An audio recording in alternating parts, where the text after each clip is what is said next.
Back then, I still had handsome red hair, not this stupid white hair like now. We fought our way into the Demon King's castle and took down 3 of the 5 Demon Kings. However, it was all because Bamut foolishly charged ahead alone, without noticing the Demon General's sneak attack. At the critical moment, Helmo stepped forward to shield him from the fatal blow. Though Bamut seized the opportunity to slay the Demon General, Helmo was beyond saving. On his deathbed, he begged his good buddy to definitely kill the Demon King. I swore in the name of a hero that I would defeat all the Demon Kings. Finally, turning to Senia, I said, "Actually, I've liked you for a long time." I never said those words at all. Which idiot wrote this fairy tale book anyway? Was he beaten up by me 300 years ago? I really want to send him razor blades. The original 4 never could have imagined that the deceased Helmo would be reborn with his memories intact, and be reborn as Eugene, the descendant of the hero Bamut. Eugene gazed at the photo on the wall. Senia later became the youngest Tower Master. Ennis also became the Saint of the Holy Empire, and Morin even established his own kingdom. While Bamut had always been revered by the world as a hero, and married 36 wives. How did we not see back then that this guy was such a womanizer? But why was the Demon King still alive and well? Helmo had died in battle at the Demon King's sealed castle. After that, Bamut made a pact with the Demon King, ending the war with the Demon King. Until today, 300 years later, the world remained peaceful. Why did Bamut make a contract with the Demon King? What was he thinking? The young man was all muscle. Even his father was afraid when he saw him. If he weren't getting old and losing his strength, he would surely train hard again to become powerful. Here, Eugene once again destroyed a wooden dummy. He couldn't help but feel annoyed. The village carpenter must have had a black heart, selling such shoddy stuff. He really should be dragged out and beaten. But tomorrow was the coming of age ceremony, so he wouldn't need them anymore. At this moment, his father looked worried, because during the coming of age ceremony, children aged 10 to 15 would gather at the main house, and through duels, select the strongest one. But branch families were different from the direct line. Branch families couldn't use real swords before the coming of age ceremony, and couldn't practice magic either. Thinking about this made Eugene angry. Being reborn as his good buddy's grandson was one thing, but having to follow these garbage rules too. If his good buddy's still alive, he'd definitely drag him out for a beating too. Bamut, let me take a good look at whether your grandsons can take a punch. The next day, Eugene arrived at the main house. The vast Reinhardt castle had only one servant cleaning. That's right, how could there be a welcome ceremony? Meanwhile, only direct members of the Reinhardt family could wear the lion emblem on their left chest. However, what Eugene never expected was that the main house had arranged such a beautiful maid for him. Shake the bell, and she could appear at any time. This made me really envious. Who wouldn't envy a life where servants did everything? But the scheming Eugene didn't think so. He knew that if he made any improper moves, he would definitely be severely punished by the main house. Besides, he was only 13 years old. Bored Eugene immediately expressed his desire to check out the training ground. Even with 500 pounds of weight strapped on, he could still thrust his spear like a dragon. In his previous life as Helmo, he had never slacked off in training. After rebirth, he had never been lazy either. Even when exhausted, he would train with all his might. It had to be said that Bamut's bloodline was incredibly good beyond imagination. The little maid beside him was extremely surprised. She couldn't believe this was just a 13-year-old boy. Just then, the main house's twin siblings Stein and Stair suddenly approached, asking the maid what Eugene was doing. Eugene also noticed the situation here. Can't they tell? Their intelligence is really worrying. The arrogant young master of the main house had never been ignored before. He immediately shouted for Eugene to apologize. But what he didn't expect was that Eugene was extraordinarily agreeable. "I'm sorry." This completely confused Stein. He didn't know whether to be angry or not, but under the guidance of Stair, he quickly came to his senses. Then he demanded that Eugene kowtow in apology. Eugene sighed helplessly. Is this really necessary? At this moment, Stein noticed a wooden sword on the ground beside them. He picked up the wooden sword and shouted at Eugene, "I challenge you to a duel, out of kindness." Eugene reminded Stein not to casually speak of duels, but Stein naturally interpreted this as Eugene being scared. Then, "Hurry up and clean the carriage you sat in. The cow dung smell from your body got on the cushions." Eugene's face darkened. "You ignorant little brat, let me teach you a lesson." He then removed the sandbag from his arm. The heavy sandbag smashed a 5-meter deep crater in the ground. Seeing this, Stein was completely dumbfounded. He immediately wanted to say this might be a misunderstanding, but with his sister watching, he couldn't bring himself to speak. Eugene threw the other sandbag aside, then said, "Throw out your handkerchief, young man." Eugene immediately launched an attack on Stein. Poor Stein directly vomited acid. He was sent flying 2 miles away on the spot. He never expected Eugene to be so dishonorable. He had just thrown out his handkerchief when Eugene attacked. Stair quickly ran over to check on her brother, but before she could get close, she was forced to stop by the vomit he spewed. She could only turn around angrily and glare at Eugene, but she couldn't do anything about Eugene either, because the moment the handkerchief was thrown out, the duel had begun. She could only blame the arrogant young master for his inexperience. Although Stein instinctively retreated to weaken the attack, he was still sent flying by Eugene's single strike, even if there was still much room for growth in the future. As Bamut's descendant, he was not qualified. On the other side, Stein also staggered to his feet. The vomit on his mouth hadn't been cleaned yet, but he looked at Eugene with stubborn little eyes. Seeing Stein's pitiful state, Eugene couldn't help but wonder if he had been a little too harsh. At this moment, a man hurried over. Seeing the newcomer, Stein immediately threw himself into his arms and cried. His tears flowed wildly. The newcomer was Stein's instructor, Hyzar. After understanding what had happened, he helped Stein bow respectfully to Eugene in apology, then quickly took Stein away to check his injuries. The scene changed. Eugene was enjoying the aristocratic life. The little maid beside him took out a small notebook to report the situation. She said, "The other young masters and misses will arrive one after another before tomorrow evening." But Eugene didn't know that he had already been targeted by a scheming old aunt. She was the second wife of the main house. She absolutely could not accept her child losing to a branch family member in a duel, and could not accept the mockery of other wives, so she directly slapped Stein. If Hyzar wasn't a knight favored by the family head, she would even want to kill him, let alone Eugene. But killing Eugene now would definitely arouse suspicion. She could only arrange for the scheming stare to approach Eugene. First build a relationship and then look for opportunities. That's why you should never marry too many wives. You never know when one might turn evil. Friends, this is an important point to note. The next morning, training maniac Eugene was doing his usual weighted run. Who knew the cute little maid would stop him? It turned out the family head had suddenly returned. She didn't know whether to let Eugene go greet him first or change clothes. Her flustered state was rather cute. Moments later, everyone gathered at the castle entrance to wait. In the front row was the first wife, House. Next to her was the main house's eldest son, Lyde. Then came the twin siblings and the second wife, with the sound of carriage wheels. Family head guide Reinhardt returned, who knew the first thing he wanted to do was to have dinner with all the children. What was he planning to do? Quickly they went to the dinner. The bloodline ceremony was a traditional ritual to protect the main house's interests. Branch families couldn't practice magic before the ceremony, and couldn't use weapons either, so for all these years, they had never beaten the main house. But the family head decided to change the usual duel format, so he invited outside help, Reliborn, from the Red Tower of Yarrow, who was a disciple of Senya. This ceremony would be an adventure in a maze he created, entering from different entrances. Reaching the center and defeating the monster leader would mean victory, and the winner could choose any treasure from the main house treasury. Of course, it was all magical fantasy, but it would feel very real. Eugene had seen plenty of monsters like this. He was immediately filled with confidence. This treasure was basically a freebie for him, but it was still better to be cautious. After dinner, Eugene was blocked by a muscular man. The next second, he was actually beaten up. He thought being 15 and looking like this made him impressive. Little did he know Eugene was not easy to bully. Tagus was still performing by himself. He said, "The reason I have so many muscles is because I use secret sauce. Men and women all scream when they see me. For just $9.99, you can have it too." At this moment, another voice sounded, "Are you an idiot? Eating sauce will lower your intelligence. He only had muscles in his brain. We just want to ally with you." Saying this, Dazara threw the spear in her hand toward Eugene. Wanting to have a duel with Eugene, she said, "Of course, provided you really have the strength." Eugene thought, "Let me test Dazara's strength first." Under the big cousin's proper gestures, the match officially began. Dazara decisively attacked first. However, in the next instant, she urgently stopped. Eugene's unconsciously released overwhelming aura made her feel suffocated. His entire body had no flaws, she couldn't find an opening. Eugene said, "Hurry up, I'm in a rush." Feeling underestimated, Dazara could only grit her teeth and attack. But no matter how fierce her attacks were, Eugene could easily neutralize them. Not only was he untouched, he didn't even move his feet. Eugene didn't forget to mock her. The angry Dazara held nothing back. Suddenly countless spear shadows appeared. In an instant, the two exchanged over 300 moves. Suddenly Dazara's figure mysteriously disappeared. She had flashed behind Eugene. She thrust her spear straight at Eugene. Then, yes, Dazara's spear was stepped on by Eugene. The kind where she couldn't pull it out no matter how hard she tried. The match ended so suddenly. Big cousin was shocked watching this. Meanwhile, the second wife was eyeing Eugene. But Eugene wasn't scared at all, because Eugene had no idea about this. Though the second wife was broad-minded, her heart was dark. She had always harbored resentment about Stein losing to Eugene. Finally, she thought of a solution. If everyone got crushed by Eugene, then who would dare say her child was no good? Wouldn't everyone be happy? On the other side, Eugene was still being pestered by his muscular big cousin. He and Dazara cornered Eugene in bed, following the principle of, if you can't beat them,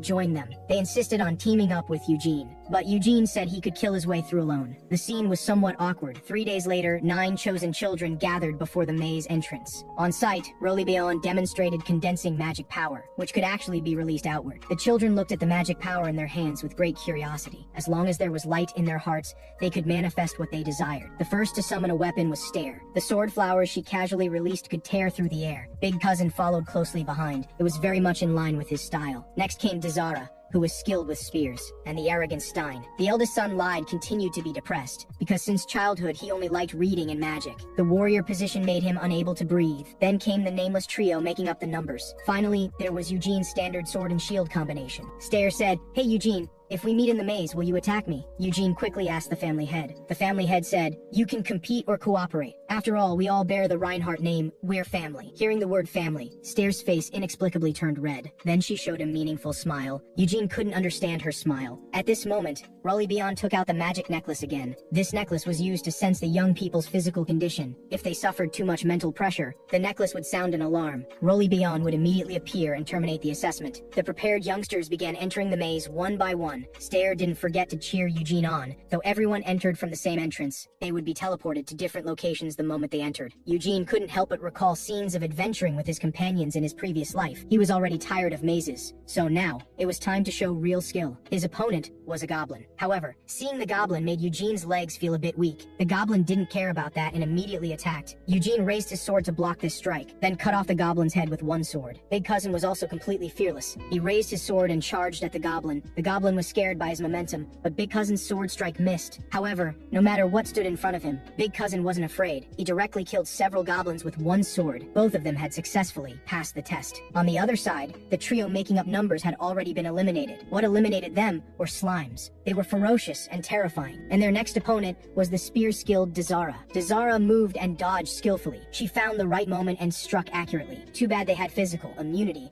Dazara could only flee helplessly. The arrogant young master's luck was very good. This mechanism was designed as if afraid people couldn't see it. He tried with a stone. Sure enough, as expected, but Stein was still pleased with himself, thinking his previous homework had paid off. Stair also faced goblins. The goblin directly launched an attack, but was dodged by Stair's sidestep. Stair then thrust her sword at the goblin. The goblin was killed on the spot. It was just child's play, but as she walked, she reached a dead end. She seemed to be lost. At this moment, the two examiners were leisurely drinking coffee. Reliborn said, "Lyde seems very interested in magic." Guyard couldn't help but fall into reminiscence. Lyde had loved magic since childhood. Unfortunately, his mother wanted him to become the family head, so he gave up halfway. Compared to the hero Moot, Lyde revered the wise senior more. "If he really has the talent, I would take him as my disciple." At this moment, Guyard suddenly exclaimed, pointing ahead in amazement. Eugene had encountered a troll. The troll raised its fist and smashed down without warning. Eugene had already blocked accordingly. When the troll showed the recovery time after its attack, Eugene seized the opportunity and launched a fierce assault. There was no fear in his eyes. Reliborn said, "Is Eugene cheating?" Guyard said, "This troll isn't some trash monster you hired, is it?" Eugene didn't know how much his fighting power shocked the two examiners. To him, this was merely a warm-up. Actually, Reliborn's original intention in placing the troll was just to train them to flee when they saw an opportunity. He never thought it would be defeated by Eugene. Only a genius could easily defeat a troll at this age. Of course, it could also be a reckless fool. The word flee simply didn't exist in Big Cousin's dictionary. He might not even have a dictionary in his brain, or maybe no brain at all. He directly charged at the troll. Every strike hit its mark. The troll fell to the ground. Big Cousin immediately leaped up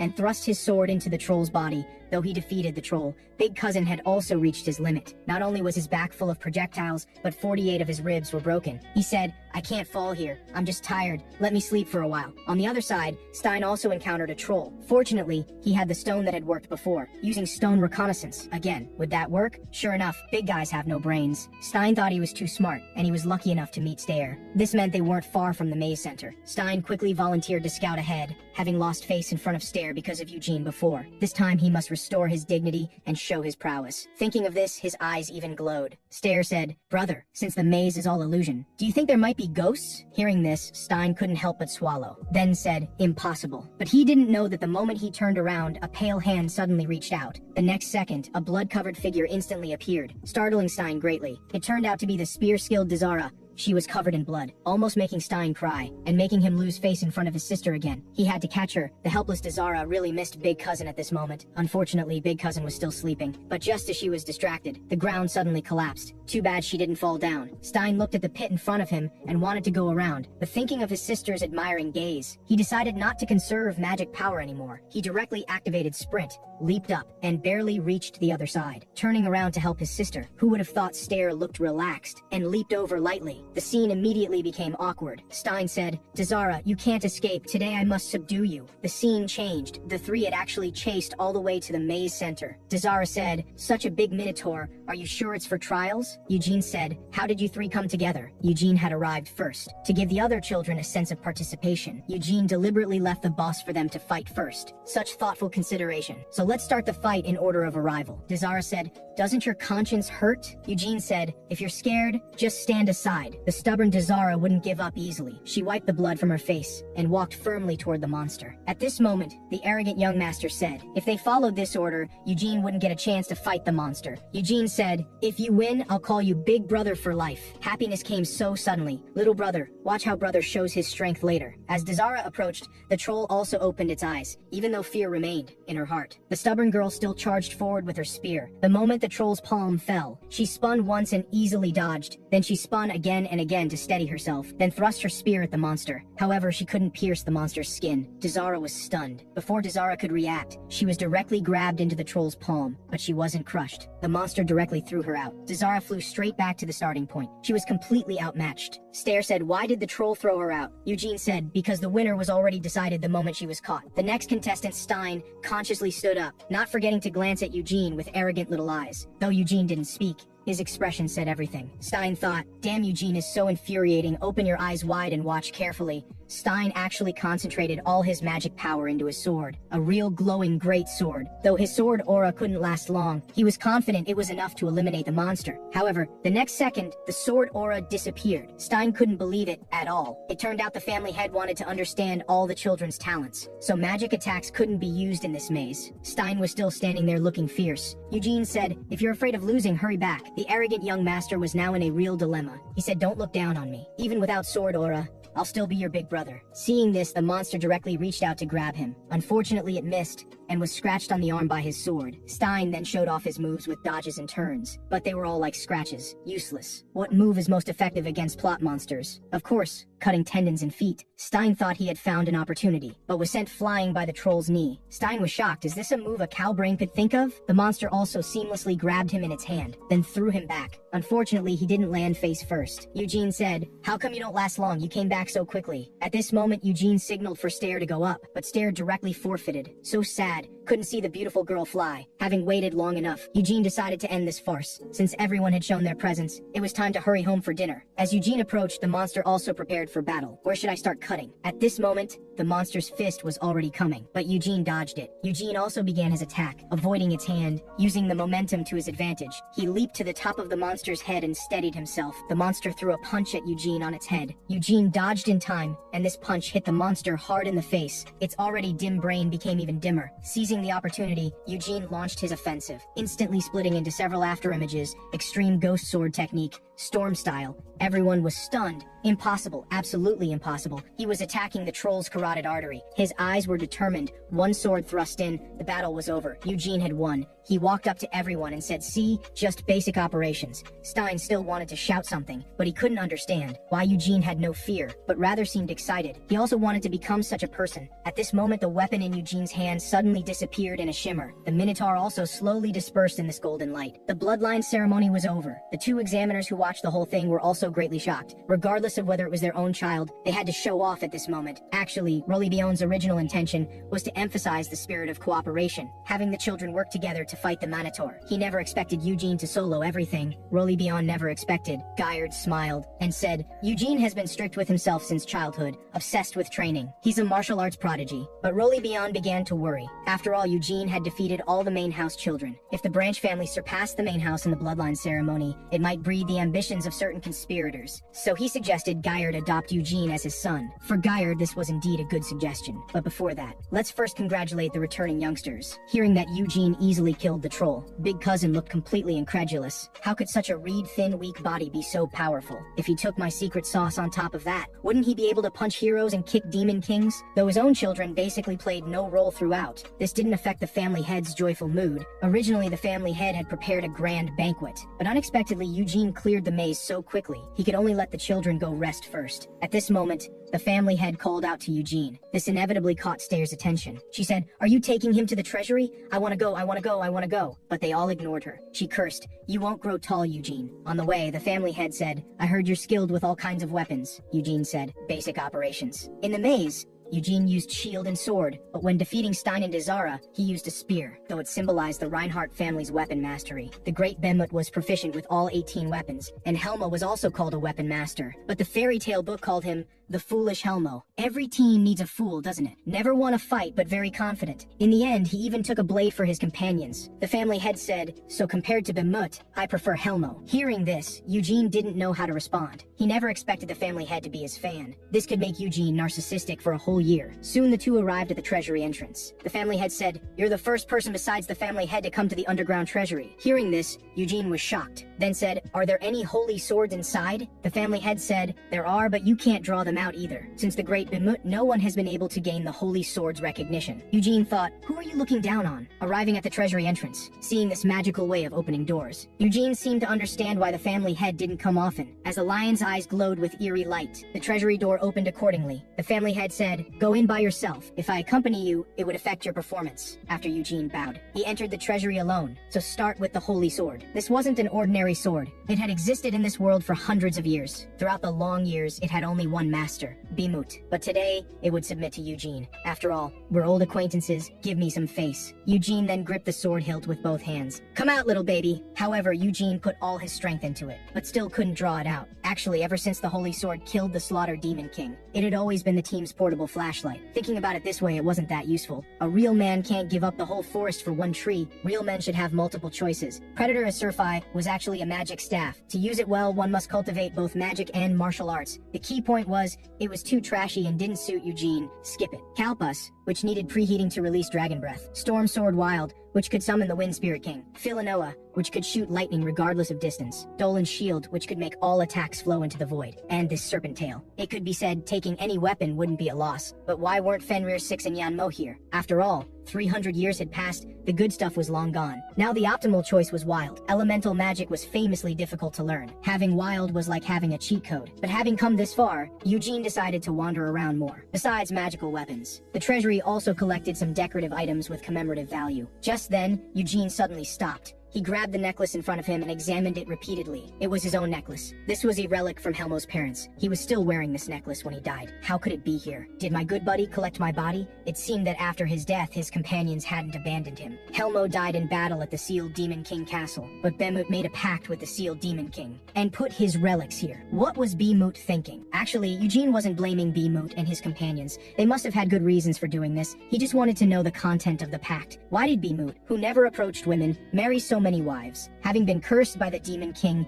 he should have been completely destroyed after death. Why was he reborn? Though many weapons in the treasury were tempting, Eugene didn't want to leave his relics here. Moments later, the family head was very puzzled by Eugene's choice. Even more puzzling was how this kind of necklace appeared in the treasury. The crude and old craftsmanship wouldn't even sell for enough to buy a bucket of instant noodles. Moreover, through testing, this necklace had absolutely no registration records. Simply ridiculous. The family head said, this definitely isn't a Reinhardt treasure, it shouldn't exist in the treasury. Eugene said, but I took it from in there. The family head said, this necklace has no value whatsoever. Even so, would you still choose it? Eugene said, I'm certain, but the family head remained cautious about items of unknown origin. He planned to have a mage examine it to see if it was a magical item. It would be awkward if there were some embarrassing images of the old grandpa sealed inside. He would make sure there were no problems before giving it to Eugene. But what Eugene chose was not Reinhardt's treasure. Therefore, the family head indicated he could go to the treasury and pick another item. Happiness came so suddenly. Who would have thought the family head would be so accommodating? Truly worthy of being a great fan of Helmo. There was nothing to hesitate about then. The decision was made. It would be you. Storm Sword Wild. Eugene was thrilled holding the sword. Upon hearing the news, Dazara questioned, you use the spear so well, why didn't you choose a long spear? Whether it's Kalpus or Rontes, they're both stronger than this sword. Big Cousin said, get out of the way. A man's romance lies only in giant axes and warhammers. It doesn't matter if you can't lift it now. Come home with me and I'll give you my secret sauce. A warrior's destiny belongs to the hammer Zygrass. That's what a real man should wield. Watching the two argue, Eugene just felt a headache coming on. But he indeed hadn't seen any former Demon King's weapons in this treasury. They must have been sealed away somewhere by Bemut. The sword Eugene chose was not to be underestimated either. Though not very famous, it was blessed by the Elf King. In the future, when cultivating magical power,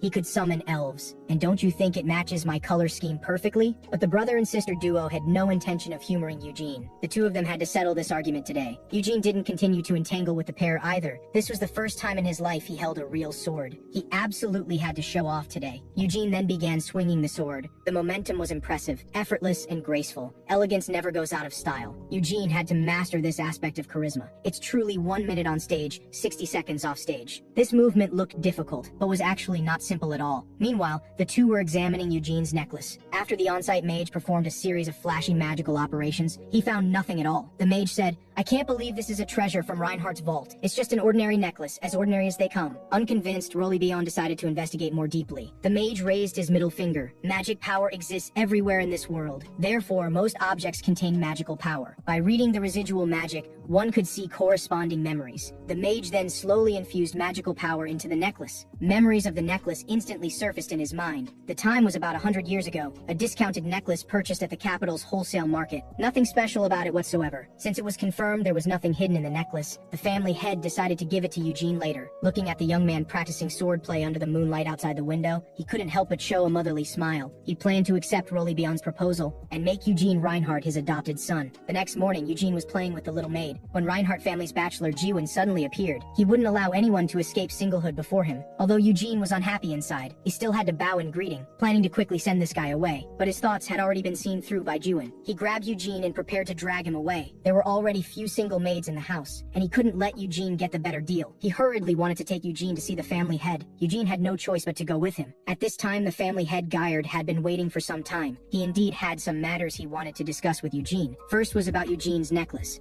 A mage had already used magical power to extract the memories within it. Nothing abnormal, just an ordinary necklace. Upon hearing this, Eugene was instantly shocked, because magical memory reading was magic created by Senya. If the mage found nothing, then someone must have attached new magic to the necklace. Who could it be, Bimut or Senya? But now wasn't the time to investigate the past. Better to get the necklace first. The family head was also straightforward, saying that if Eugene liked it, he could take it. The family head said, "Eugene, there's actually another matter I called you here for today. You might find it sudden, but it's good news for you." Hearing this, Eugene actually already had an idea. Eugene said, "Stayer is indeed quite cute, and I do like her a bit, but I don't want to get married right now." No wonder, even though he had embarrassed her brother before, she didn't mind at all, and always smiled sweetly. So she was waiting for me here all along. Eugene said, "We're still young, it's really not appropriate to talk about marriage." The family head said, "Stop, stop, stop. What are you thinking about? Eugene, I never planned to have you marry Stayer." The scene became awkward. He wanted to find a hole to crawl into. At this moment, Eugene wished he could die on the spot. Eugene said, "Then what exactly do you mean?" The family head said, "I only want to adopt you as my son, yet you're setting your sights on my daughter." With the family head saying this, Eugene became even more embarrassed. He quickly said, "No, don't misunderstand." The family head said, "What do you think would happen if I told Stayer what you just said?" Eugene said, "Maybe you should just kill me instead." The family head then indicated he could bring Jahard over too, and would respect Jahard like a brother. He just wanted Eugene to return to the main family. This would definitely be very beneficial for Eugene. Of course, the children were still young now. In a few years, it wouldn't be impossible for Eugene to pursue Stayer. Eugene had thought only Stayer was interested in him, but it turned out this old man in front of him also wanted him. Not only would he give him endless money to spend, but also teach him supreme magical power. Cultivating magical power in this world was no simple matter. First, you needed magic stones from high-level monsters, which were expensive as hell. Second, you needed guidance from someone with exceptional abilities. Even those who could get started within 2.5 years could be called geniuses. As a branch member of a branch family, Jahard obviously didn't possess such abilities. Eugene had thought he would need to grow wildly on his own in the future, but if he could return to the main family, that would be simply wonderful. Could you imagine a life where you didn't need to check prices when buying groceries? Of course, the specific matters still needed discussion between Jahard and the family head. Eugene then expressed his desire to learn magical power from the strongest person, because he was very curious about just how powerful the current head of the family was. Upon hearing this, Guyard smiled slightly. The strongest in the Reinhardt family now wasn't him, but that seemingly unreliable Jiwon. This was something Eugene truly hadn't expected. The family head said, "Be honest, Eugene. When did you start having designs on Stayer?" Eugene said, "Can we please not talk about this topic?" After awkwardly saying goodbye to the family head, Eugene caught a whiff of an enchanting fragrance. Obviously the scent of perfume extracted and concentrated at high temperature, and it was coming from around the corner ahead. That person obviously hadn't moved. Must have been waiting for quite some time. Sure enough, when Eugene reached the corner, the second wife Anissa appeared right on cue. She even pretended it was a chance encounter. This clumsy acting was disgusting to watch. In contrast, the surprise on Eugene's face was just right. Eugene bowed in greeting. "Hello, I'm Eugene Reinhardt from Quito." Anissa said, "I didn't expect to meet you here." You talked with the family head for quite a long time. Eugene said, "Is there something you want to say to me?" The corner of Anissa's mouth twitched. With her hot temper, how could she let this country bumpkin Eugene be so rude? But Eugene had, after all, swept through the entire bloodline ceremony. His future growth would definitely be astonishing. It was better to maintain a friendly relationship with such a person. When the time came, she could just push Stair into his arms, and wouldn't he be at her mercy then? Anissa, calculating shrewdly, didn't waste words, and directly asked what Eugene and the family head had discussed. Eugene indicated that since it was a private discussion, he couldn't tell her about. Seeing Eugene was unmoved and even putting her on a pedestal, Anissa had to explain she was just asking casually. She said, "You and Stein had some misunderstanding before. I'm just representing him to apologize to you." Eugene said, "You don't need to worry about it. After all, we're all family." Upon hearing family, Anissa frowned, though the words weren't wrong. Hearing them from Eugene's mouth made her feel very grating. The two chatted casually for a few sentences. Then Eugene found an excuse to slip away. He really didn't want to have any entanglement with this woman. Anissa stood there silently watching Eugene leave. Her expression behind the fan was quite grim. "Little brat, when you fall into my hands, I'll definitely beat you up good." Meanwhile, Jahard had originally thought this bloodline ceremony would make Eugene recognize reality. But who knew Eugene would easily claim the top position? This made Jahard tear up with pride. 2 days later, Jahard finally arrived at the main family. Until this moment, he still couldn't believe it. But when he saw the young man waving at him from afar, saw the boy's innocent smile, at this moment Jahard hesitated no more. He rushed forward and embraced Eugene tightly. "So what about the main family? So what about status differences? Weren't they all crushed by my child anyway?" Holding Eugene, Jahard was moved to tears. At this moment, he truly felt immense pride. Eugene said, "Didn't I say when I left? Piece of cake. You wouldn't doubt me, would you?" Only then did Jahard notice Guyard standing to the side, and quickly bowed in greeting. After all, his child had just crushed his children. Better keep a low profile. The family head said, "Though I don't want to deprive you father and son of your quality time, could you please come inside for a chat?" Jahard aglied readily, but still looked at Eugene reluctantly. Afterward, Guyard directly explained his proposal to adopt Eugene as his son, and that Jahard could also live in the main family afterward. After thinking for a moment, Jahard suddenly stood up to apologize, because he worried the other 3 children wouldn't accept Eugene, and also worried Eugene would face family exclusion. Guyard understood his meaning. Even if Eugene became his adopted son, the Council of Elders wouldn't allow a branch member to become the family head. So as long as Eugene had no G-Lide, he wouldn't limit Eugene's development. Eugene could become brothers with his sons. Jahard also knew that only in the main family could Eugene have more possibilities. As his father, he should make the right choice, but still inevitably felt somewhat dejected. Eugene saw his father's state, and knew this matter must have given him quite a shock. Jahard approached and saw the storm sword at Eugene's waist, something he couldn't afford, even if he sold everything he owned. Though reluctant, he still told Eugene he hoped Eugene could become the main family's adopted son, but living under someone else's roof might encounter many difficulties in the future. Eugene smiled confidently. He wouldn't be bullied anywhere, and he wouldn't forget that his name was given by his late mother, and his true father would always be Jahard Reinhardt. Eugene actually had no intention of becoming the family head, but whether others believed, that was another matter. After all, both of the family head's wives were not easy to deal with. Facing dissatisfaction and suppression, Eugene had 2 ways to handle it. The first was to ignore it, and the second was naturally to confront it head-on. Jahard's arrival not only took over Eugene's room, but also his maid. In the end, Eugene had to bear it all alone. At the main family banquet, Big Cousin's father was vigorously promoting his secret sauce. Eugene seriously suspected their family was running a pyramid scheme. The second wife in the corner watched everything coldly. Stein looked like a sulky little weakling. The second wife said, "Lift your head up, mind your posture." Upon hearing this, Stein quickly straightened his chest and raised his head. The second wife then began educating Stein. In the future, he would definitely be compared to Eugene. After all, this was the first time the main family lost to a branch family. Stein could feel ashamed about this, but absolutely couldn't give up because of it. To become the family head, he must work twice as hard in the future. He also had to get along well with Eugene from now on, so that Eugene would become his assistant. About this, the proud young master was in trouble. Getting along with Eugene, this was a big problem indeed. Here, Stair encountered Eugene. She said, "I heard you like me and even proposed to father." Rumors, absolute rumors. Nothing like that happened at all. Stair said, "Then what's this picture about? Did you secretly draw it?" "I'm only 13, Eugene." This house no longer had a place for him. Meanwhile, everyone was discussing Lyde's matter of learning magic. Lyde would go to Yarrow with the mage, but whether he could successfully become a disciple still depended on Lyde's magical aptitude. Of course, the mage would submit more resumes for Lyde, giving him more opportunities. At the same time, he wouldn't let Lyde suffer from discriminatory treatment, and would create a good learning environment for him. As for the young man, at this moment he felt healed. Actually, it didn't matter where he went. He just wanted to leave this suffocating family. But the first wife obviously didn't like emotional scenes. She told Lyde he must seize this learning opportunity. He was her son, Tungus's son, and must become strong. Even while in Yarrow, he absolutely couldn't slack off because of it. This scared Lyde into quickly seeking help from his father. Guyard also had no way to deal with his wife. Tungus looked completely indifferent,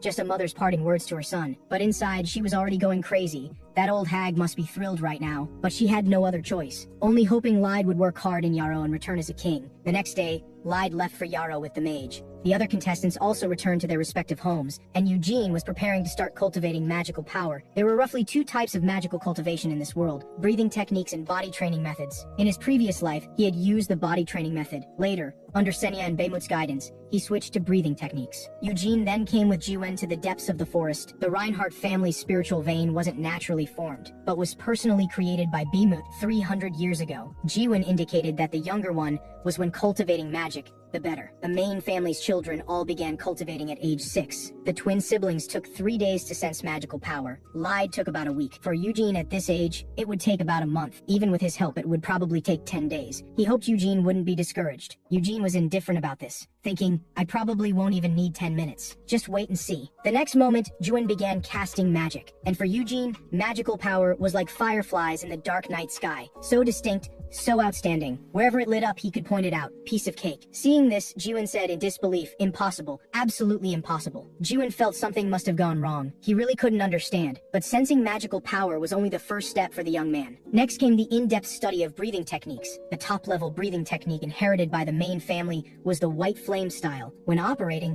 magical power would manifest as high-density white flames, like exploding lion's mane. But Jiwen discovered that just as he finished explaining, Eugene had already begun using magical power. Eugene followed his breathing to slowly gather magical power. Then, according to the white flame style's airflow, guided it into his heart. Jiwen thought, this must be a fake lesson. This is a breathing technique, not just breathing. Could it be that the family head sent someone to deliberately prank me? Eugene's actions completely challenged his understanding, and Eugene at this time wasn't paying attention to Jiwen at all, because with memories from his previous life, sensing magical power and using breathing techniques were very simple. But was this body absorbing magical power a bit too easily? Every breath could feel magical power increasing in his body. Was this the blessing of his good buddy's bloodline? Got to say, worthy of being Beimut. And the size of the core was not to be underestimated either. Looking at it this way, being reborn as your grandson wasn't too bad. As Eugene finished cultivating, the scene became somewhat awkward. Jiwen didn't know whether he should say something appropriate. He said, it looks like you have a little talent for cultivating magical power, a tiny bit stronger than I was back then. But moderation is key. Let's stop here for today. On the way back, Jiwen explained the subsequent cultivation of white flame style. As magical power increased to a certain level, the core would split,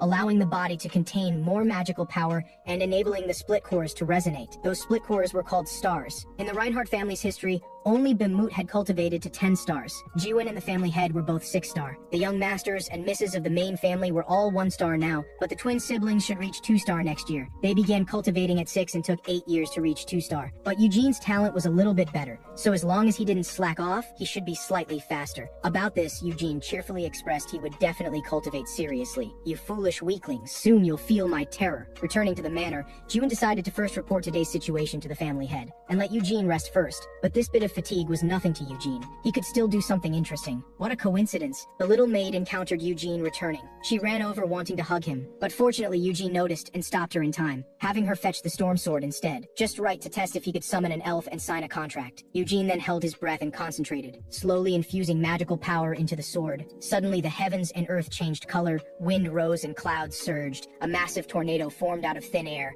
and from within this eye of the storm came a voice. Are you Helmo? Eugene remembered this voice. The owner of this voice was none other than the Storm Elf King, Tanfist. Eugene shouted, tell me quickly, Tanfist, why didn't Beimut kill the Demon King? Tanfist said, I cannot know Beimut's intentions. The battle at that time was extremely brutal. In the end, only Beimut and the reclusive Demon King remained. But during the final battle, Beimut sheathed his sword. Eugene said, Beimut made a pact with the Demon King. Tell me what the content of that pact was. Tanfist said, I don't know the pact's content. The moment Beimut sheathed his sword, I died. Eugene said, how can you not know this or that? But the Elf King indicated there was no more time. Under normal circumstances, Eugene's little bit of magical power wouldn't be nearly enough. It was because it sensed a familiar soul that he insisted on opening the door. Though Eugene still wanted to make things clear, his body could no longer continue to support him. He directly collapsed unconscious from magical exhaustion. This scared the little maid on the side. How did Eugene collapse? When Eugene woke up again, It was already deep in the night. His head hurt as if he'd drunk fake alcohol, and his hands were still trembling, but he was also very happy to meet past companions again. The little maid who entered saw Eugene awake,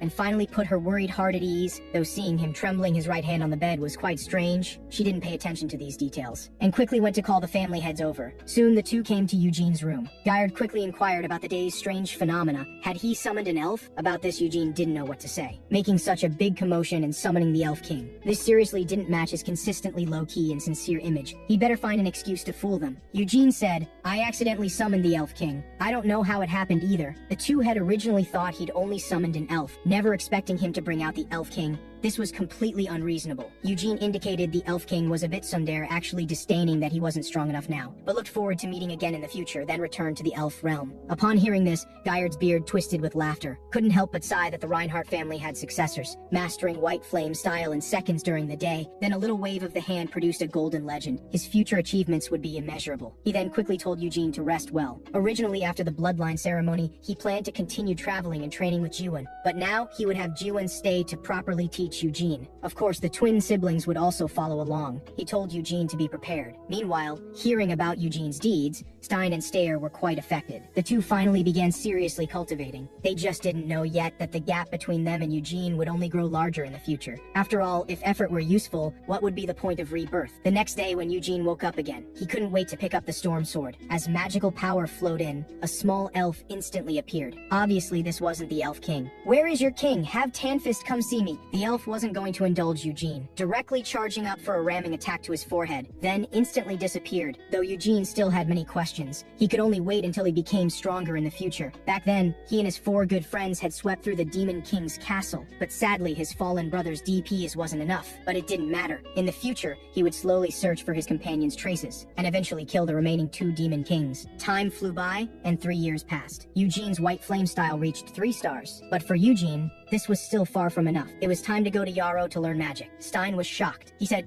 "What are you talking about?" Though the proud young master couldn't beat Eugene, he never gave up verbally. Who knew Eugene would directly explode on the spot? The white flame aura produced by 3-star resonance directly blinded Stein's eyes. Stein said, "You clearly started cultivating magical power 7 years later than me, yet reached 3 stars first. What's wrong with you?" Eugene said, "Can't help it, I'm a genius. Simply cultivating magical power can no longer satisfy me, so I need to expand new skills." Stein said, "I really want to kill you." Eugene said, "Sure, stand up and see if I'll beat you up." Stein could only turn his head proudly away. He couldn't admit he just didn't want Eugene to leave, so he immediately brought up Lyde's failure case. Lyde, due to mediocre aptitude, failed to successfully become a disciple. Though he got into the magic power through connections, that was just wasting time. Eugene was quite angry at Stein's disparagement of Big Brother, scaring Stein into trembling. Having no choice, Stein could only scratch his head and say that if Eugene went to Yarrow, Stayer would definitely be very sad. About this, Eugene didn't believe it at all. Stayer hadn't talked to him for a long time and didn't train together, so she couldn't possibly be sad. Watching Eugene walk away, Stein angrily kicked away his long sword. "Damn, Eugene, serves you right being single." Meanwhile, the family head who learned of this was also quite surprised. The family head said,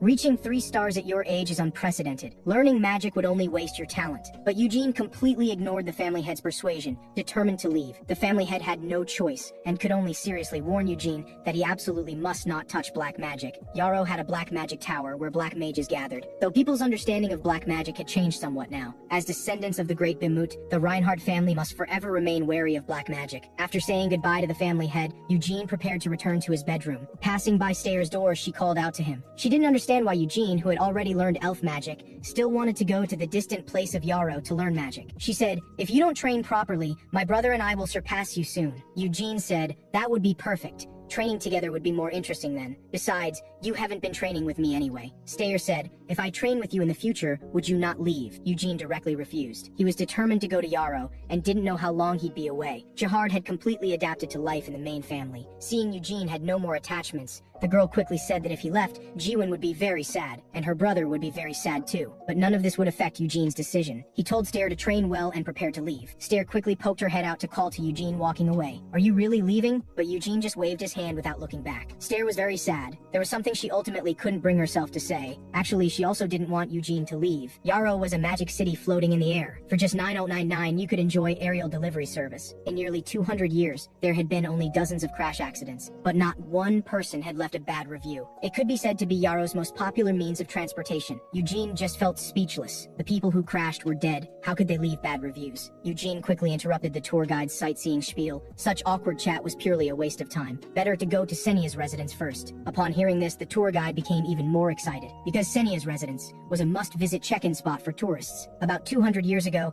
Senia left a letter saying she was going into seclusion and then disappeared. No one knew where she went. Many mages tried to track her whereabouts, but to this day there had been no discoveries. The tour guide had a theory. He believed Senia went alone to the demon realm Hamuder, because the day she disappeared was exactly the death anniversary of Helmo. She must have been unable to forget her fallen companion. Legend had it that Helmo had always secretly loved Lady Senia, and before Helmo died, he had confessed his love to Senia. What an enviable romance. Eugene said, "What nonsense are you spouting?" Upon hearing this, the tour guide looked completely confused. Looking at the bewildered tour guide, Eugene was at a loss too, and quickly lied that he disliked melodramatic story plots, just wanted to know other theories about Senia's seclusion. Senia greatly detested demons and black magic, and once firmly opposed establishing the Black Magic Tower, so it was also possible that Senia had been assassinated by black mages. Mere black mages assassinating Senia, Eugene naturally didn't believe it, but the bulging veins on his hands revealed his inner unease. Individual black mages were naturally not a threat, but the demons of Hamuder had always been supporting the Black Magic Tower, and they certainly harbored deep hatred for Senia. Eugene secretly swore to find out the truth. He didn't believe Senia was really dead. There were many people queuing to visit Senia's residence. With the Reinhardt family's reputation,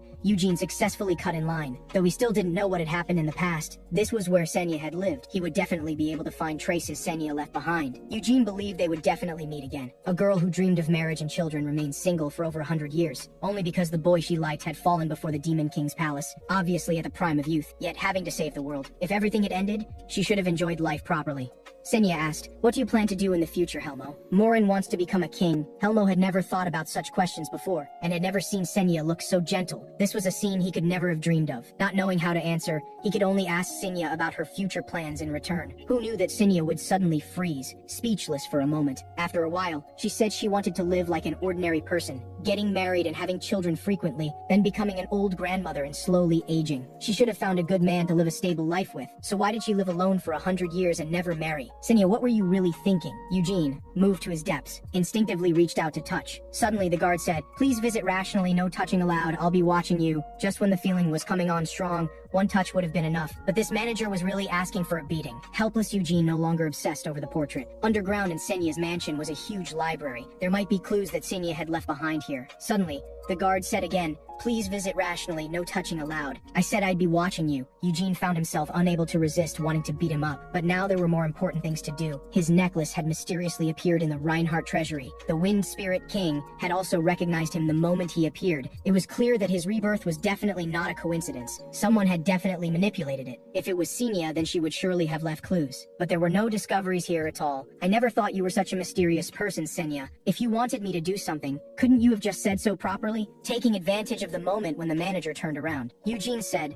"Senia, if you're unhappy, come find me. I'll be waiting for you." Eugene knew the portrait couldn't possibly respond. He just hoped Senia was still alive, hoped there was still a chance to meet again. Although it was already dark, the tour guide was still guarding the entrance. Generous Eugene directly gave him a tip. He said, "There's something I want to ask you. Do you know my big brother Lyde Reinhardt?" Upon hearing this, the tour guide suddenly became nervous. He didn't know how to explain the situation to Eugene. Young Master Lyde was sworn enemies with gambling and drugs. He was well known throughout Yarrow. He was the man who single-handedly raised the GDP of Yarrow's entire service industry. He was simply the trendsetter for successful men's choices, and he was particularly devoted to succubi, being a member of the Reinhardt clan, yet mixing with the demon race. Upon hearing this, Eugene's fists instantly hardened. He couldn't wait to go and cut down the succubi right now. But after all, he had come out to investigate. He couldn't act rashly, and just bringing Lyde to justice wouldn't solve anything. He needed to deal with it from the source. It seemed necessary to conduct a thorough investigation into what was really going on. After all, he needed to let the facts speak. Originally, Lyde, who had once yearned for magic, had encountered a succubus. His whole person began to mature rapidly. Seeing his decadent big brother, Eugene was furious. How did Lyde become like this? Although he really wanted to drag him over and beat him up. Obviously, catching him red-handed would make him learn his lesson. In case there were some hidden circumstances, he could also try to save this wayward youth. After Lyde was refused entry, The two chatted about the purpose of this trip. Although Eugene wanted to learn magic, he wouldn't become a disciple of Reborn. With Lide's precedent, it wasn't convenient to use connections again, and Eugene wanted to try self-studying magic. This couldn't help but make the Lady Mage on the side laugh out loud. But before the Lady Mage could speak further, an explosion suddenly occurred upstairs. As everyone knew, the Red Magic Tower specialized in summoning magic, and before summoning something out, it was no different from opening a blind box. Two cute dogs rushed out. Unfortunately, before they could get far, they were caught by giant red hands. They were crushed in an instant. These hands belonged unmistakably to Tower Master Reborn. His mood wasn't very good at the moment. He directly lamented that his magic tower was full of idiots, thinking they could summon whatever they called by putting their hands together. Three mage apprentices hurriedly said it was all a misunderstanding, but they still got expelled from school by the angry Reborn. Maybe this was the charm of summoning magic. After the crisis was resolved, he quietly descended. He hurriedly assured Eugene that this was just an accident, that learning magic was still very interesting. Having not seen each other for years, Reborn's appearance hadn't changed at all, but Eugene, who had now cultivated magical power, could feel that he was very strong, worthy of being one of the 5 tower masters at that time. Since Eugene planned to self-study, Reborn wouldn't interfere, but he still had the Lady Mage help Eugene. During his stay in Yarrow, all meals and accommodation were provided. He could also visit the tower's library at any time. Over the next month, Eugene quickly entered study mode. During the day, he immersed himself in the library reading books. Before bed, he honed his magical power and martial arts, sleeping only 9 hours each day,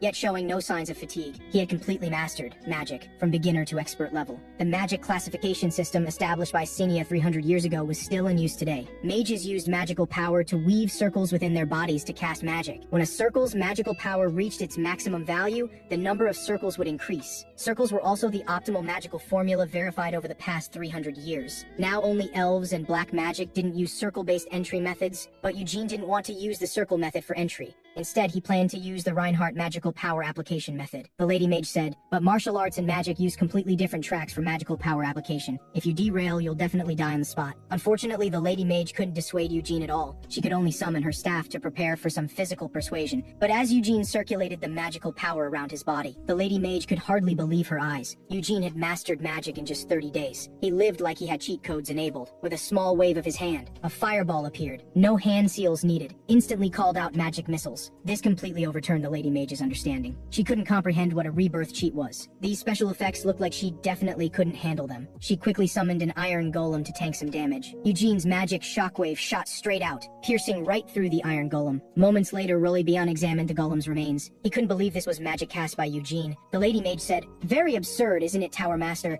It's completely unreasonable." Reborn also realized the seriousness of the situation. Eugene was White Flame style 3-star. Could this be understood as equivalent to magic's 3 circles? What monster-like talent? Although it would cause dissatisfaction among other mages, Reborn still planned to prepare Eugene a recommendation letter for A.K. Cleven. At this moment he wondered, but who did young Master Eugene go out to see? He shouldn't know anyone in Yarrow, the Lady Mage said. Maybe an online friend. At this time Eugene was standing dazed in front of Senya's statue. A tall figure was slowly approaching, with that luxuriant beard and robust muscles. It was big cousin Gargis. Was this what an 18-year-old youth should look like? Gargis said, 3 years no see, Eugene. Your muscles haven't grown at all. But don't worry, I have a solution. Muscle growth agent upgraded version, only $999 for 1 bottle. Eugene quickly interrupted his big cousin. He had absolutely no interest in these weird things. When the promotion failed, big cousin had a new plan. Recently there would be an auction at Happy Street, and among this period's auction items was the legendary Giant Clan's testicles. The Giant Clan's what? The Giant Clan's testicles, that's great tonic stuff. Muscle growth agent made with it would definitely be more powerful. But big cousin said he didn't have enough money and hoped Eugene could support him. Eugene said,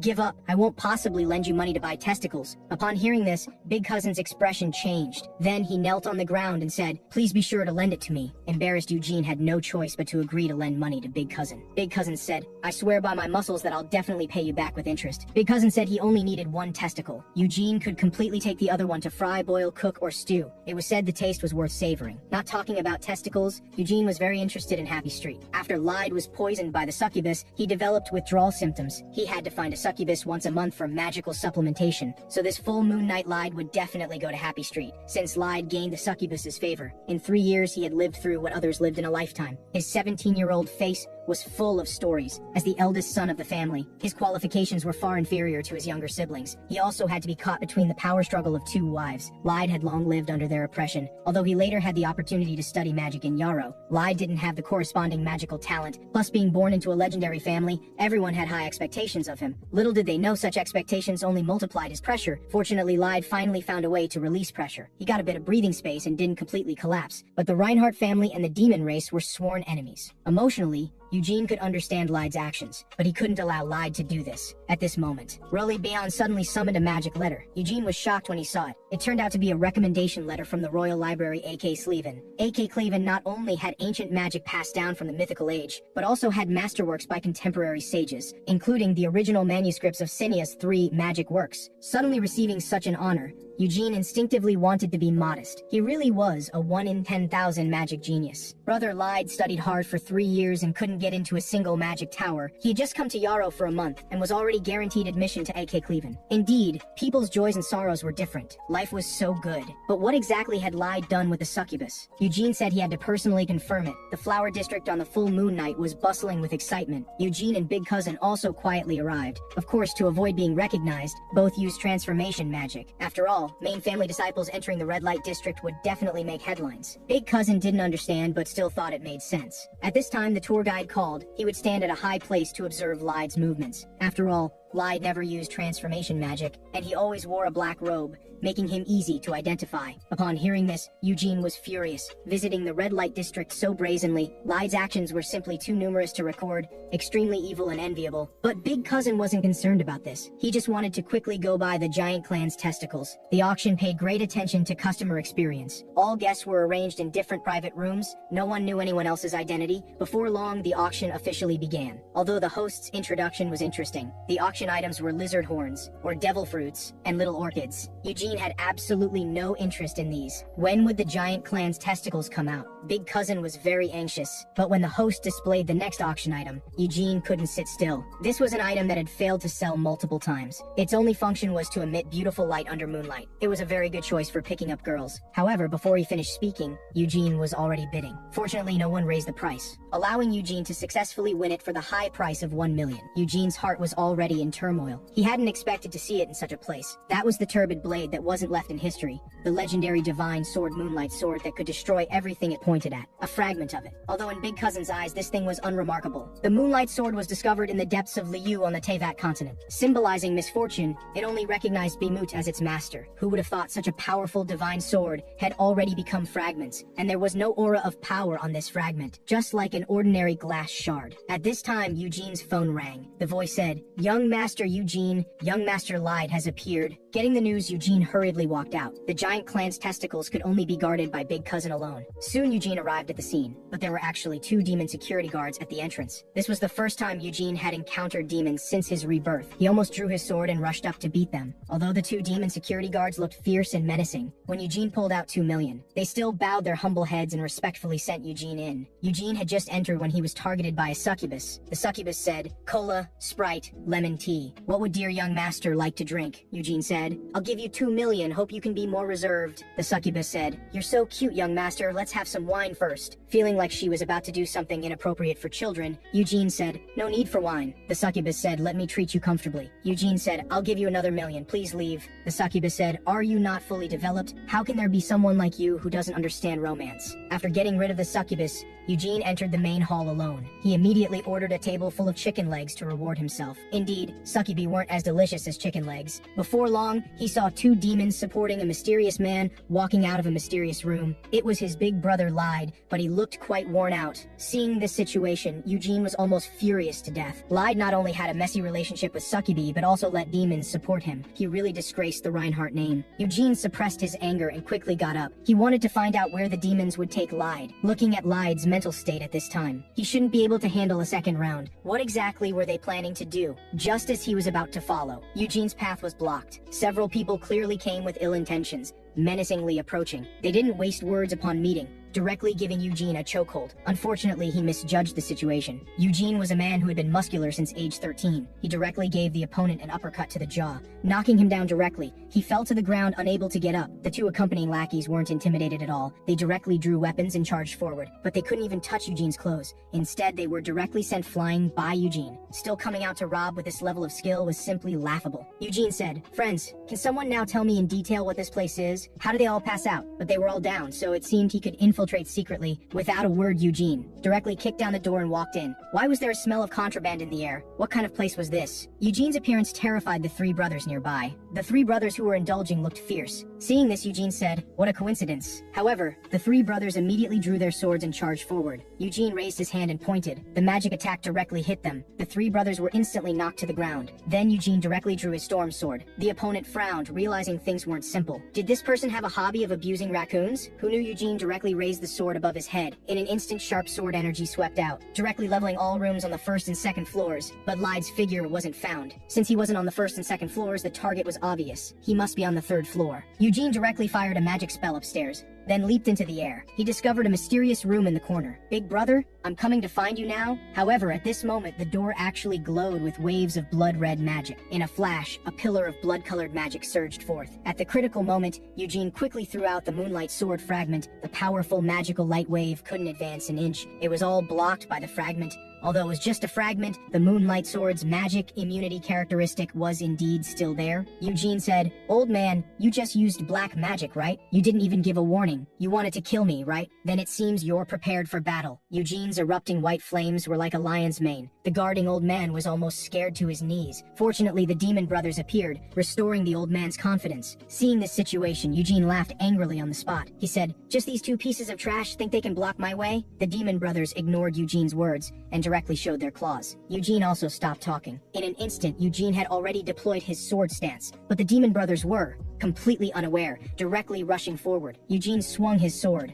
summoning a tornado, solving one of them in a few moves. Witnessing his big brother's tragic death, the other demon was furious. In his anger, he actually delivered the peak strike of his life. However, it wasn't Eugene who was hit, but himself. He couldn't believe he had been defeated so easily. But Eugene didn't give him a chance to catch his breath. He directly reached out and grabbed its face. It couldn't move at all. It sat down directly on the ground. The fierce white flame energy destroyed Eugene's disguise. The old man on the side couldn't believe his eyes. That signature white hair. Could it be Eugene Reinhardt? Eugene said, "Since you know, then get lost." When push came to shove, the old man still wanted to make excuses, but with his elementary school education, he couldn't make up stories. He steeled his heart and directly launched an attack at such close distance. "Let's see how you dodge." However, Eugene wasn't afraid at all. Just one zhang distance, Eugene instantly arrived in front of the old man and swung a sword. This sword was only 0.01 centimeters from his throat, but he didn't dare make excuses, only wanted to kneel. Before figuring out the truth, Eugene decided to spare his life for now. In the room, Lyde was lying quietly on the bed. In the basin under the bed were strange items emitting an eerie glow. The old man said, "That's a unicorn's heart, a sacrifice offered to make a contract with the succubus, and the demon who is about to make a contract with young master Lyde is a subordinate of the legendary succubus Queen Bella." Eugene angrily said, "So this is the reason Lyde indulged in contraband and privately mixed with succubi?" Hearing Eugene's angry questioning, the old man knelt on the ground and said, "These were all young master Lyde's wishes. I didn't dare refuse the young master's orders." Eugene accused, "Of course you wouldn't refuse taking Lyde's gold coins by the handful while arranging for him to make contracts with your master.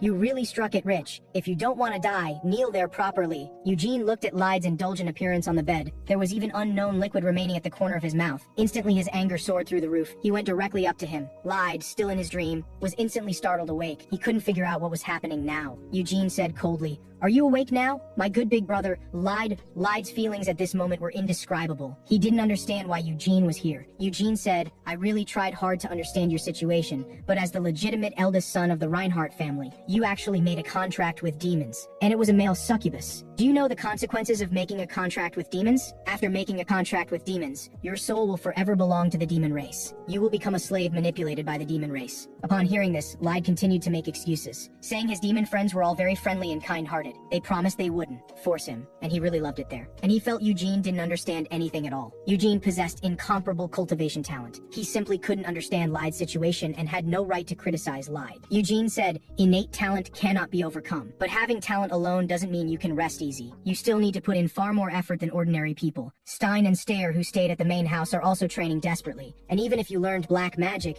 you still couldn't become the family head. Upon hearing this, Lyde instantly went mad. He had never thought about becoming the family head. He just wanted to go to that free place and gain recognition from his demon friends. Eugene said helplessly, as a descendant of the great Bimut, yet wanting to go to the demon realm Hamuder. If you weren't the legitimate eldest son of the main house, do you think they would play with you here? How can you be so stupid? You were born standing at the finish line that others could never reach in their lifetime, yet you still have the nerve to be decadent here. Eugene couldn't stand it anymore. He directly punched him flying. Eugene had no interest in listening anymore. He then took out his phone to notify Roly Bion. Moments later, the old man was taken away by guards. In 3 years' time, a sunny youth had actually become like this. Roly Bion's heart was also filled with indescribable disappointment. That night, the family head and the first lady rushed to Yarrow. This scene left them only with silence. But just then, a mysterious visitor suddenly arrived. It was actually the legendary black magic master, who had personally made a contract with the reclusive Demon King, also the current Black Tower Master Borzak Robes. What was he planning to do? It turned out he had come to accept blame. Although this had nothing to do with their black magic tower, the main culprit involved was a black magic master. There was no choice. He could only choose to take responsibility for this matter. The young maiden was imprisoned. All accomplices were arrested on the spot. This was very harsh to Guyard's ears,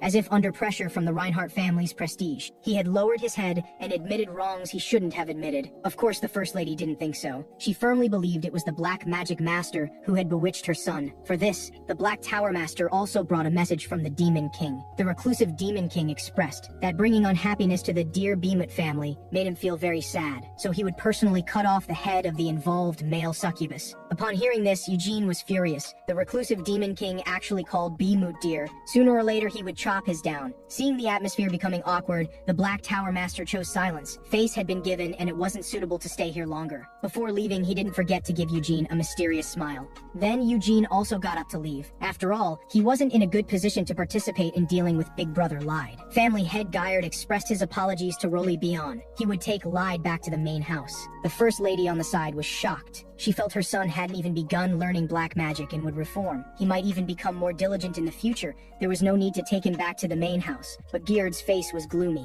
Lyde's actions had damaged the family's reputation. He had to return to the main house to receive education. The First Lady said, "Where is there still a place for Lyde in the main house? Now the main house has been taken over by Stein and Stair. Lyde must stay in Yarrow no matter what." The First Lady angrily scolded Guyard for never caring about Lyde. All he did was hover around Anissa and those two damn children. Sometimes I really feel sorry for family head Guyard. The First Lady was a sickly yandere. The Second Lady was sinister and vicious. Indeed, pure love was the way to go. The First Lady said, "If you really care about Lyde, you should let Lyde become Roly Bion's disciple. If you're worried about him going astray, you should send someone to supervise him constantly." The First Lady disagreed with taking Lyde back to the main house. She would rather take Lyde back to her parents' home. Guyard said helplessly, "If you wish it so, then let's do it this way." On the other side, Eugene, who was just about to go back and rest, discovered someone had been waiting for a long time in the shadows. It was Black Tower Master Borzak. The indoor atmosphere had been too serious just now. There was no chance to chat. He said the reason he was willing to take responsibility was largely because of Eugene. He knew Eugene hated black magic, but asked Eugene not to hate him. Faced with the Black Tower Master's outstretched hand,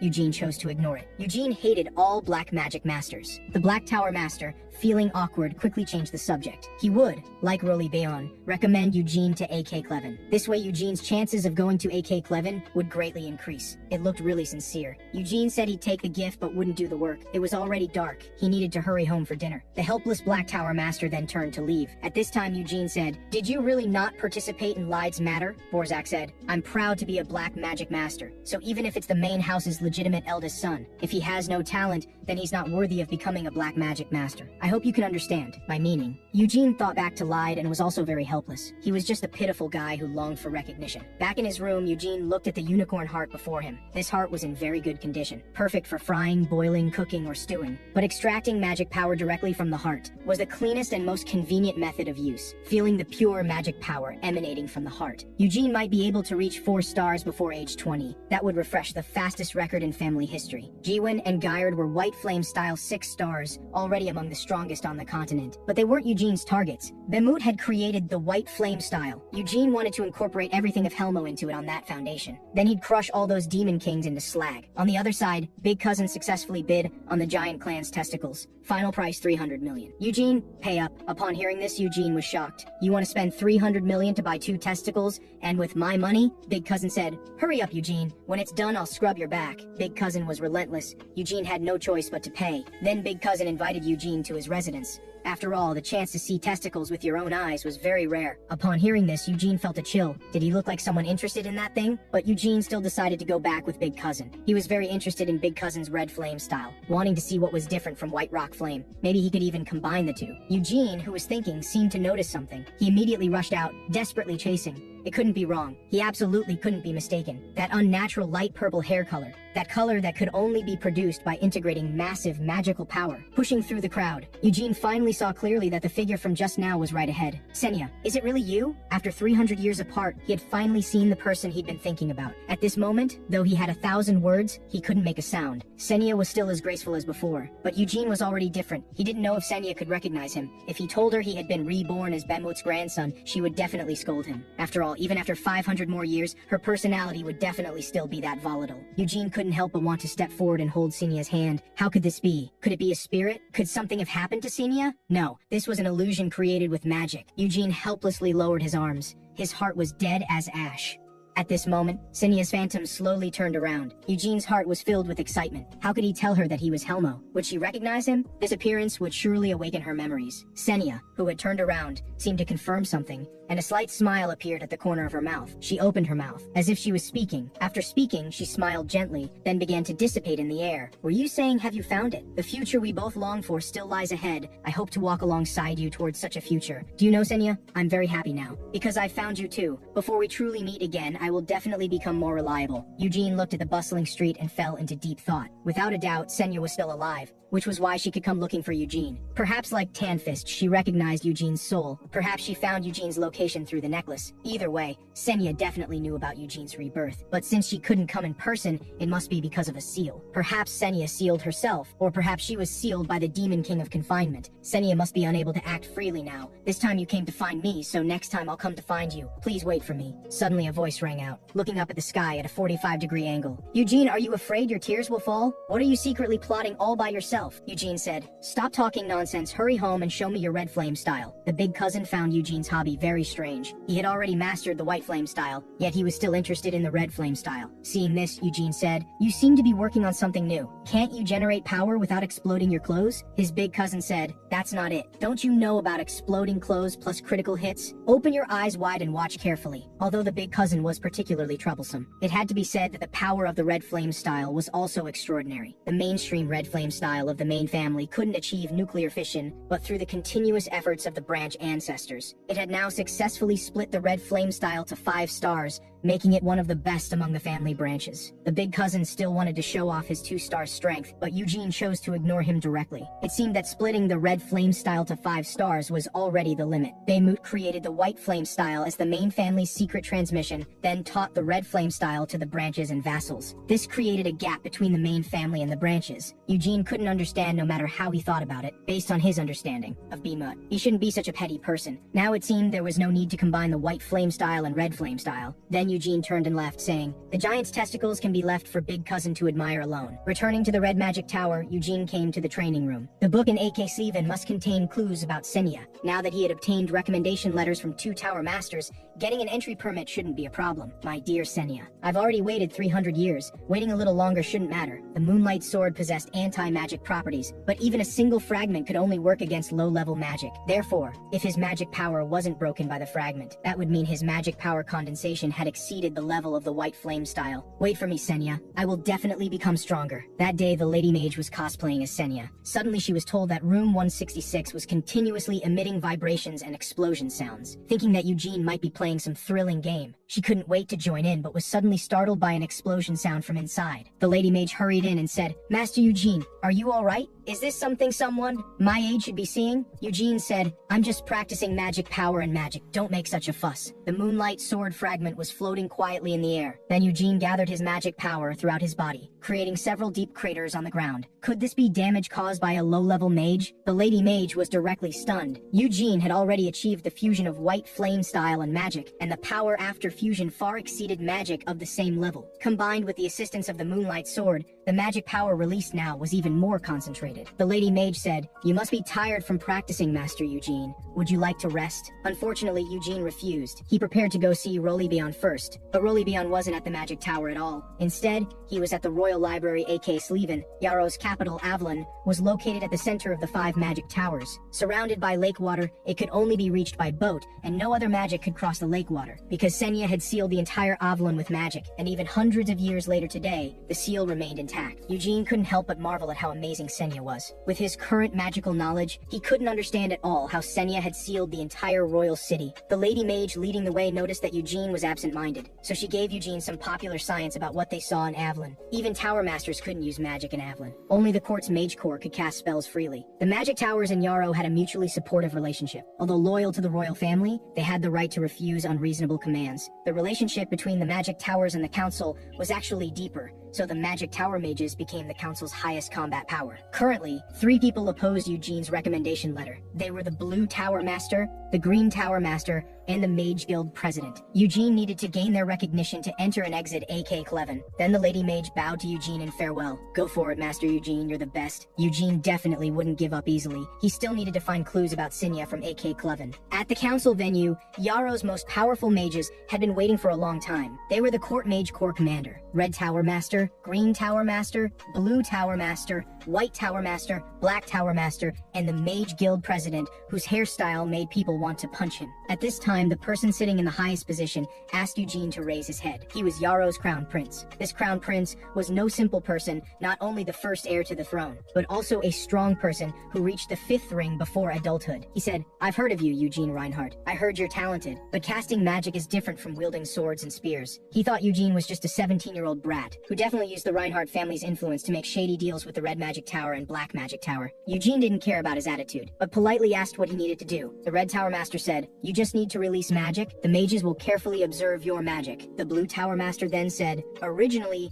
we would also need to study your magic themes and papers, but I suppose you don't have such things." The Blue Tower Master's sarcasm didn't shake Eugene, because Eugene would prove himself with his own strength. Can you look down on others just by sitting up high? Can you talk nonsense just because you're old? Eugene didn't care who you were, everything was decided by strength. But at this moment, the Tower Masters on the high platform were uninterested. They had seen too many geniuses. Just the fusion of core and ring wasn't enough to make them look at him differently. As Eugene slowly raised his right hand, a magic whirlwind easily condensed in his palm. Then it transformed into magic bullets that scattered like flowing clouds. In an instant, they gathered together again, fusing into a fireball. Finally, it became a magic blade flashing with cold light. He could actually change magic so skillfully and achieve chantless casting. The Blue Tower Master said, "Eugene, can you use magic and sword aura simultaneously? Can you do it?" Eugene smiled confidently, slowly drew the storm sword. His handsome appearance made the old lady's body tremble. Instantly, the storm sword was wrapped in Eugene's exclusive white flame aura, and his left hand still maintained the magic blade. He actually used cores to replace rings and could accurately use cores. At this moment, the mages couldn't help but admire Eugene's excellence. But regarding his entry to A Cleven, they still needed to discuss it. Therefore, Reliborn asked Eugene to wait outside first. Eugene naturally had no objections. He turned and left gracefully. After Eugene left, the Blue Tower Master said,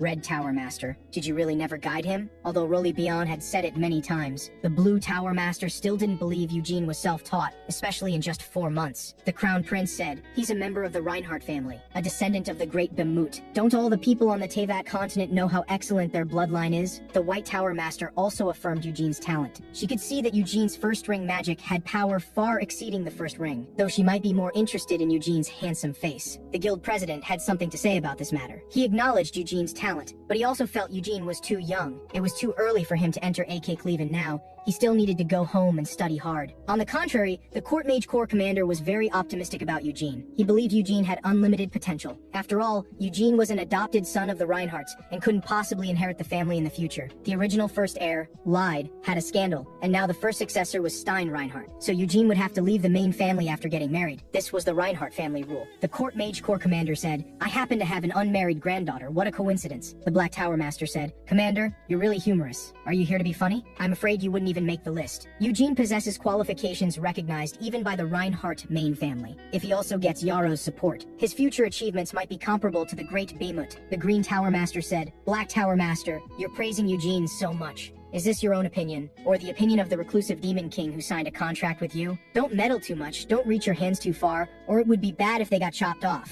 Hearing this, the Black Tower Master adjusted his glasses and showed a strange expression, saying, my hands are right here. Want to chop them? Today I just want to either kill all of you or be killed by all of you. The Blue Tower Master said, a fight? Count me in, seeing the atmosphere gradually becoming murderous. The White Tower Master stood up and said, if we have different opinions, then let's vote. The Crown Prince quickly came out to mediate, saying the voting could start with him. He agreed to grant Eugene the AKC-11 entry permit. At the same time, Eugene, who was waiting outside, discovered that information about Senya was carved on the wall. Suddenly, Eugene felt a chill behind him. It turned out the White Tower Master had appeared behind him. Eugene said, move away from me, don't get so close. This puts me at a disadvantage. The White Tower Master said, do you know what you're saying, Eugene? I'm the famous beauty of the Magic Tower, the ceiling of beauty among female Tower Masters. Eugene said, aren't you the only female Tower Master? The instantly embarrassed White Tower Master quickly changed the subject. Regarding Eugene's entry to AK-11, 5 people voted in favor, 2 opposed, and 1 remained neutral. Eugene said, then it's settled. Can I go upstairs now? The White Tower Master said, aren't you curious about everyone's positions?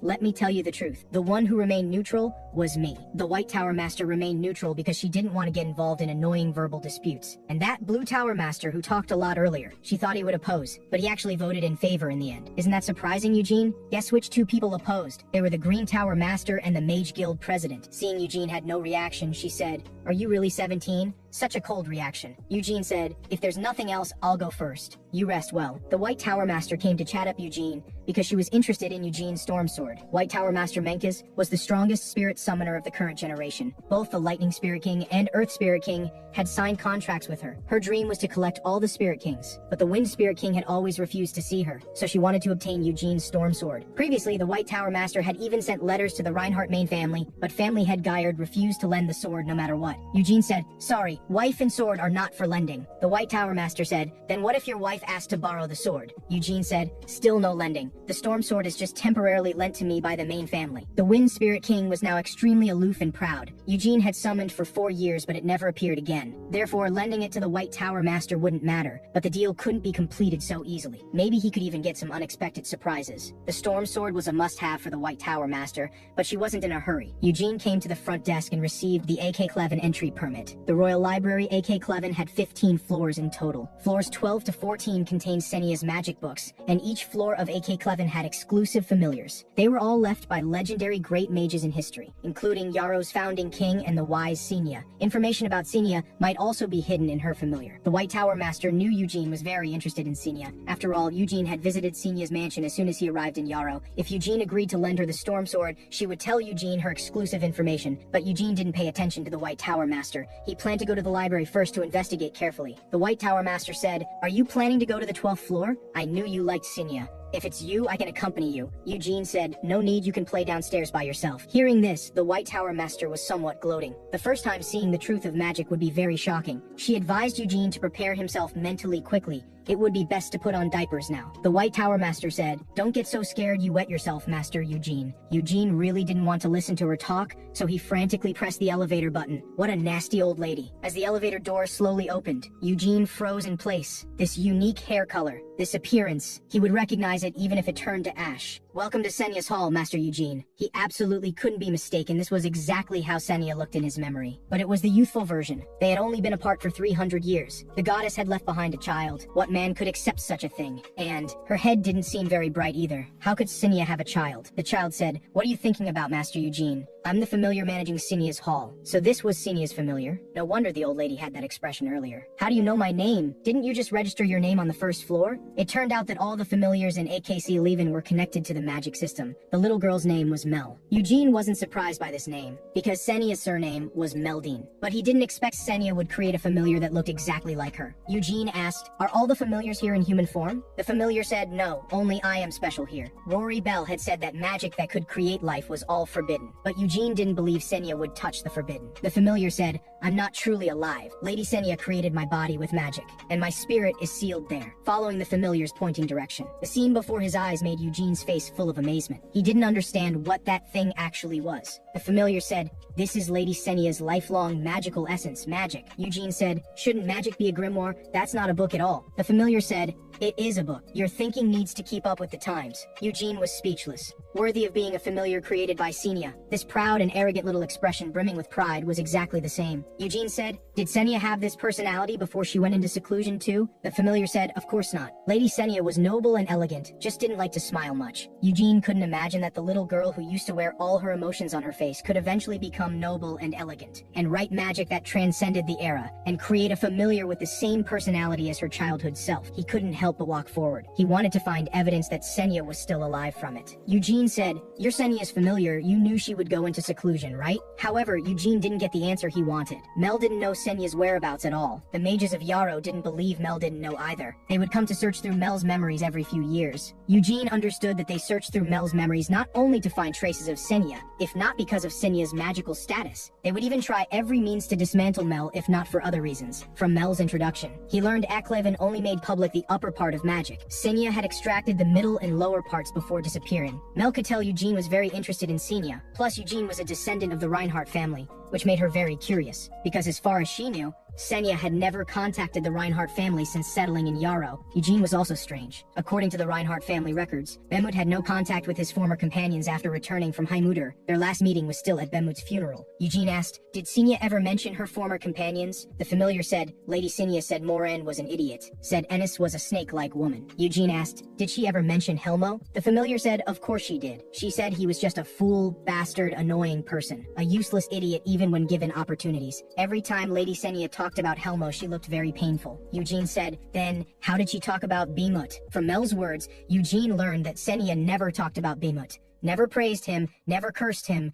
never even commented on him. What exactly happened to Senya back then? Also, Eugene learned from Mel's words that Senya never truly smiled happily. The reason she had the painter add a smile for her was just because someone once liked to see her smile. Hearing this, Eugene instantly felt sad. Why didn't he survive that mere fatal wound back then? Now his good brother and girl were both hanging on the wall. How could he handle this alone? He couldn't help but want to pat Mel's head. After all, she looked too much like Senya. But Mel brushed his hand away. After all, some people might look like children on the surface, but were actually over 200 years old. Head patting was very rude to her. Senya's hall didn't just contain magic. There were also many magical tools that Senya had collected. For example, Senya's favorite staff, Akasha. Eugene of course recognized this staff. He was just surprised why Senya didn't take it with her. Akasha was made from the roots of the world tree. It was the world's strongest magic staff, one of a kind. After all, the proud elves would never agree to cut the world tree's roots again. Of course, there was a story behind this. Senya had once been abandoned in the Elven Forest. At first, the elves didn't pay much attention, just planned to casually raise her and see. But when Senya displayed extraordinary magical talent, it was different. Therefore, she also obtained world tree roots to make a staff, and even placed a red dragon's heart as the magic core. There were only 2 staffs in the world using dragon hearts as cores. The other was named Blood Red Mary. Its owner was a lich called Bell,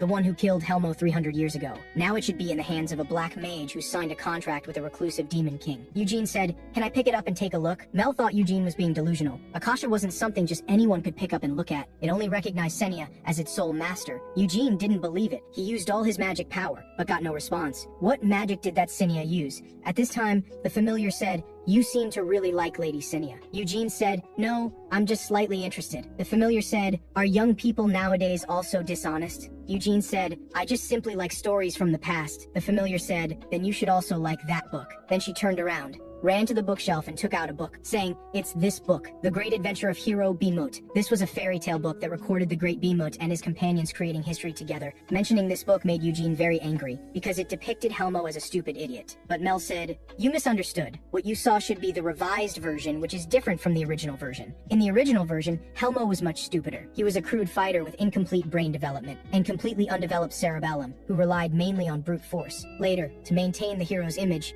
it was slightly beautified. And here there are even more interesting things. Senya extracted her own memories and personally left them. That is the truest appearance of the companions who once adventured together, seeing the phantoms of his former companions. Eugene immediately started praising them. Mel thought he was talking about Bmoot. Eugene said, "Never mind Bmoot. Helmo was the team's visual appeal. Doesn't he have the charm of being tamed by a beast?" The familiar said, "How did you manage to say something so disgusting?" Then the two began to examine the magical materials. Senya's collection was on floors 12 to 14. The 13th floor mainly collected Senya's handwritten notes and research, but Eugene couldn't understand them. The 14th floor mainly collected research results and grimoires. Of course, Eugene still couldn't understand them. Mel suggested Eugene should experience the book magic. This was Senya's most famous masterpiece. Not only did it record the most suitable way to use rings, it could also enhance magical power, achieving multiple magical constructions from molecular structures, inputting and preserving magic in unconscious states, including the ideal driving method for rings. That was the essence of the book magic. Eugene listened in confusion, having no idea what she was talking about. The familiar said, "Fools can't understand it. If everyone could understand, it couldn't possibly be the greatest grimoire in history." Eugene said, "You say it's a book, then tell me how to read this book." The familiar raised her hand and said, "Very simple." Eugene copied her gesture and raised his hand. Although he could continuously input magic power, it seemed like nothing was happening. But in the next second, Eugene felt as if he was in the middle of a lake. In an instant, he began to fall rapidly. He couldn't distinguish between